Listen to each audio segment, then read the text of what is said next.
தங்களை உருவ குத்தி கொள்ளுகிறார்கள். எதனால? பண ஆசை நிமித்தம். இந்த பண ஆசை என்னென்ன செய்யுது? பண தேவனிடத்திலிருந்து எப்படி நம்மளை பிரிக்கிறது? இந்த காரியத்தை கொஞ்சம் நம்ம பார்ப்போம். இப்போ ஜீவனுள்ள தேவன் இந்த பூமியில் இருக்கிறாரா? எத்தனை பேர் விசுவாசிக்கிறீங்க? ஜீவனுள்ள தேவன் இந்த பூமியில இருக்கிறாரு. அவர் ஜீவனா இருக்கிறாரு. அவர் ஜீவன் தரும்படி இருக்கிறாரு. ஜீவனை பெற்றுக்கொள்ள வருகிறவர்களுக்கு நித்திய ஜீவனை உண்டு பண்ணுகிறார். அவர் நம்மளை மீட்கும் பொருளா இறங்கி வந்ததுனால அவர் ஜீவனுள்ள தேவனா இருக்கிறார். அவருக்கு ஈடா இந்த பூமியில ஒரு காரியம் இருக்கு. அவருக்கு நிகரான ஒரு காரியம் இருக்குது. அது அழிந்து போகிற காரியமா இருக்குது. அது என்ன வேறா இருக்குது? அது அழிக்கிற காரியம் என்னன்னு பார்த்தா பணம். கர்த்தருக்கு நிகரா என்ன இருக்கு சொல்லுங்களேன்? பணம் இருக்கு. ஆண்டவர் பணம். இந்த பூமியில பணத்தை வைத்து எதாவது சாதிச்சிடலாம். இந்த பூமியில பணம் இருந்தா அதுதான் எனக்கு தேவன், இந்த பூமியில பணம் இருந்தா அதுதான் எனக்கு சந்தோஷம் சொல்லி அநேக இல்ல எல்லா ஜனங்களும் அந்த நினைப்போடு தான் இருக்கிறாங்க. அப்ப அவர்களுடைய தெய்வம் யாரு? பணம்.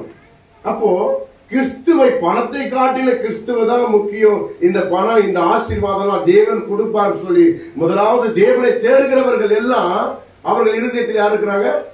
தேவன் இருக்கிறார். சொல்லுங்களேன், தேவன் இருக்கிறார். பணத்தை நாடி ஓடுகிறவர்களுக்கு பணம் தெய்வமா இருக்குது. ஜீசஸை நாடி வருகிறவர்களுக்கு தேவன் அவராக இருக்கிறார். அப்போ தேவனுக்கு நிகரா எங்க எதை கொண்டு வந்து நிறுத்துறாங்க? சொல்லுங்க, வாயை திறந்து.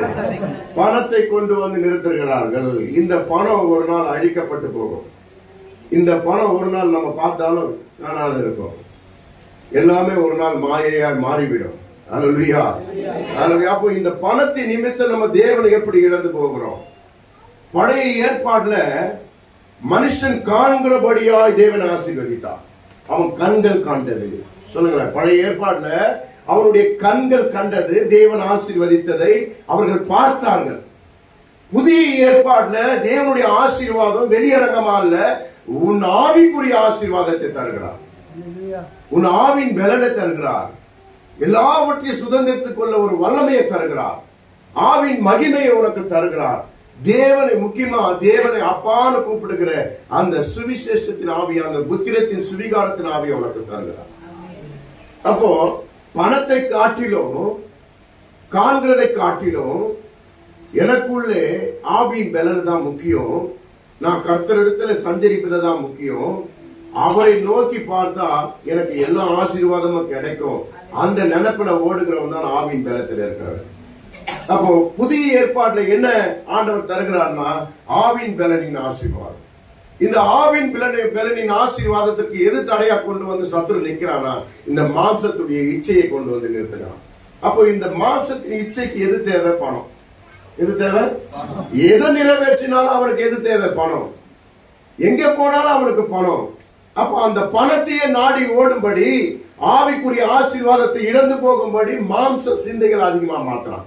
அப்போ அதுக்கு காரணமா இருக்கிறது பணம் தான். அப்ப எல்லா பாவத்துக்கும் வேற எது இருக்கு?